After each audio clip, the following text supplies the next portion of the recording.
Unscripted.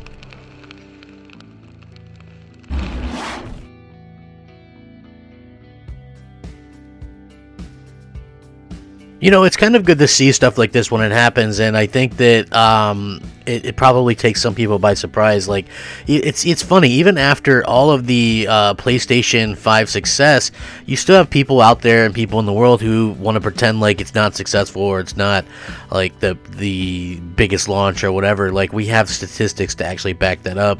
Sony has backed that up, you know, just because, like, maybe for instance, lack of supply in Japan led to lower the stuff there doesn't necessarily mean that it's going to get any. It doesn't make it right. You know what I mean? I feel like that's something that realistically a lot of people should probably kind of come to terms with and things. So I do hope that we see more of this, and this is just nice to see in general how you know, that this has actually gone Sony's way. You know, this is just unbelievable with what we've seen so far, and I've got to say I'm impressed. You know, like it's not easy to specifically impress me, but you know, AMD actually brought some incredible PlayStation 5 news out today that I thought was very impressive as well, and it's really nice to see that things are going extremely well there. And they brought up some surprising news as well that I thought was kind of interesting. So this is something that I feel like a lot of people are definitely going to want to talk about, and a lot of people are going to be interested in, because you know, at the end of the day, this is pretty much what it's all about, you know. And I love hearing it, I love seeing it, I love seeing the way that the kind of the fans react to this kind of stuff. Positive PlayStation news. You know, there's a certain group of people that love it, there's a certain group of people that hate it, but at the end of the day, it kind of just is what it is, you know. And I just have to say that, you know, it's all respect out there. So maybe we should get started and talk about this, because I'm excited, and hopefully you guys can tell about that in my voice. What's up, everybody? Crapgamer here with CrapgamerReviews, back with another video. Thank you so much for checking it out. I appreciate it. Please like, share, subscribe. I would appreciate that as well. It helps out the channel, and it means a lot to me personally. If you're looking for a way to help out a little crappy channel like my own, the best way to do it, a simple like. It goes a long way, and it means a lot to me personally. If you guys are looking for a way to help, like I said, my channel, just a small little crappy channel, you can also hit the bell so you're notified of all the content. Right now, currently, YouTube sends out about 1% notifications, so not a lot of people get notified of the content. So it'd be great if you guys would hit the bell. It would mean everything. And shout out to all the old subscribers, new subscribers, and everybody in between. You're all fantastic. Thank you so much for always rocking out with me. It means the world, so thank you. With that being said, this is always such an interesting thing and such an interesting topic, and I definitely wanted to get into it. So AMD was talking about it.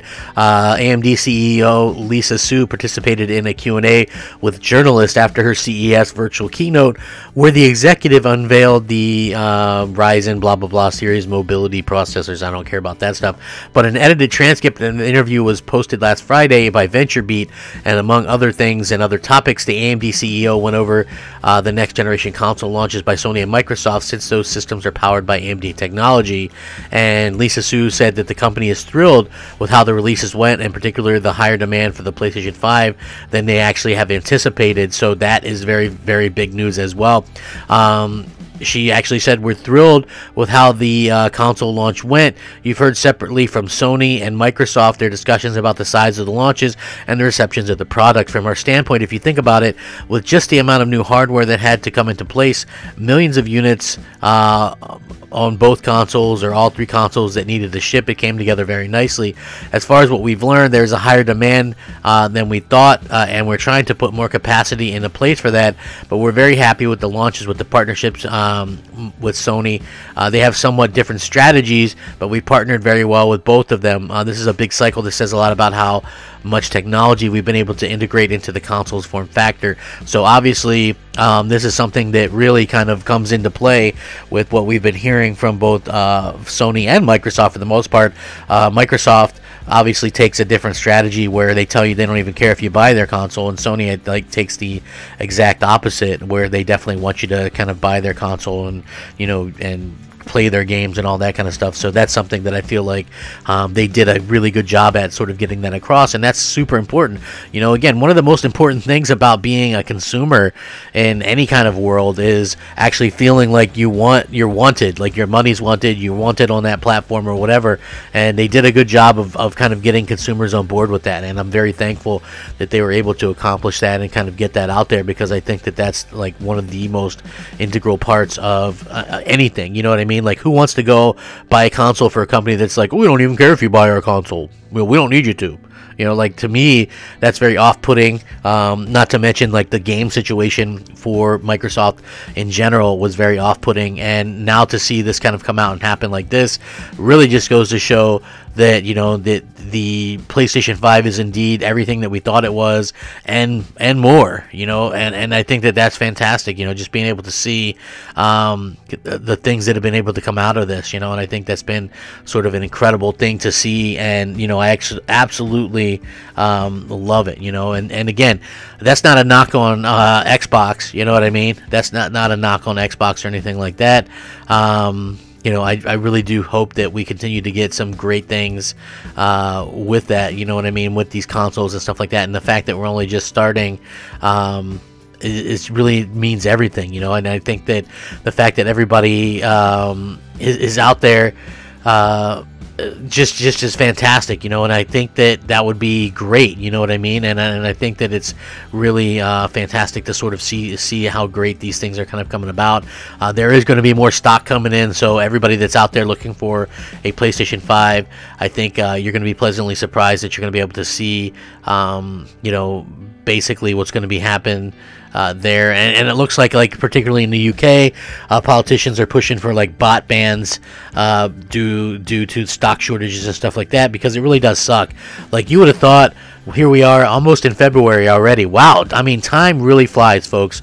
Don't ever, like, as I get closer and closer to the big 4-0, you know, just never take anything for granted. It's just one of those things where it feels like things that I did or saw 10 years ago really feels like you know, like yesterday. So never take anything for granted. We are already almost into February. That's crazy. You would figure that we would definitely be seeing more and more consoles out there, and, you know, fact of the matter is we haven't. We just aren't seeing that yet. So hopefully we will. Hopefully these bots and stuff can get taken care of, and I really do hope that you know, I hope that everything kind of starts to go that way, you know what I mean? I'm excited to see where this console generation goes, but just seeing what I've seen so far with the games gets me incredibly excited, and I hope that this console generation sticks around a little bit longer. Listen, I would rather not there not be mid-gen refreshes, right? With the way that this generation is starting off kind of slow, I would rather that not be the case, and the reason why I would rather that not be the case is quite simple. I just want to see, you know, I want to see things kind of progress from where we're at, meaning, you know, I kind of want to see how we can do with the stuff we got, because it's like, usually with mid-gen refreshes, and I get it because we did this last gen and it was okay, right? Like, PS4 Pro was okay. I liked it for PSVR, and Xbox One X didn't get but, you know, 3 AAA exclusives the entire time it was on the market. But, you know, they were okay, but were they absolutely 100% needed? I don't think so. I mean, most people just stuck to the regular consoles to begin with, but, you know, you kind of hope to see some great stuff. I spent all this money, and people spent all this money on these consoles, and it particularly like Xbox, but it's like, and then you have to wait years on top of that to get something new if they come out with a mid-gen refresh before they even come out with some of these new games. I think that's like a double slap in the face, and I don't think people want to see that happen. You know, I think people want to see, you know, other things happen. I think they want to see, you know, games come to these platforms that we have now. So I do actually hope that we don't get that. I hope that we stick with these consoles for a while. I think that we can, you know, use them for a long time to come, and I just think that that's really the best way to kind of go about this stuff. So yeah, hopefully that's the case, and hopefully we continue to see new things from Microsoft and Sony, and we continue to see games, and hopefully things get under control with this pandemic, and we can get everything, you know, kind of worked out. So I would love to see you know, all that kind of stuff work out, and I can't wait to see that happen. You know, that's the ultimate goal.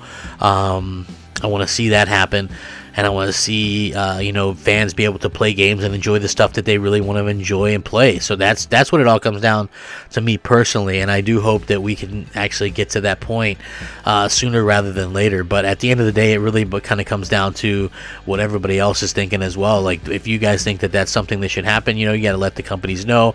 If you want games, you can't just sit back on your hands and not mention any of this stuff. You know, every day, you know, it's like, you know, I would be mentioning it, you know, and I do. So I really do hope that that's something that we can actually see at some particular point.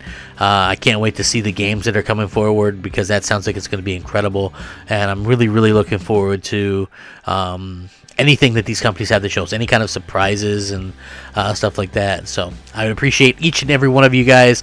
Take a minute to consider subscribing. You can hit me up on Twitter at @_Crapgamer, Xbox Live, MOH space Crapgamer, PSN just Crapgamer, and I try to respond to everybody in a real good amount of time. So I would really appreciate it, and, you know, again, hit the bell, because like I said, hardly anybody's getting notifications of stuff as it is. So really do appreciate it. Thank you guys for rocking out with me. Please stay safe, happy, and healthy. It's always good to kind of shoot the breeze with you guys to talk video games. Stay safe, rack 'em up. Game on, my friends. Game on. As always, the Crapgamer out. We'll catch you next time on Crapgamer Reviews. Peace. Unscripted.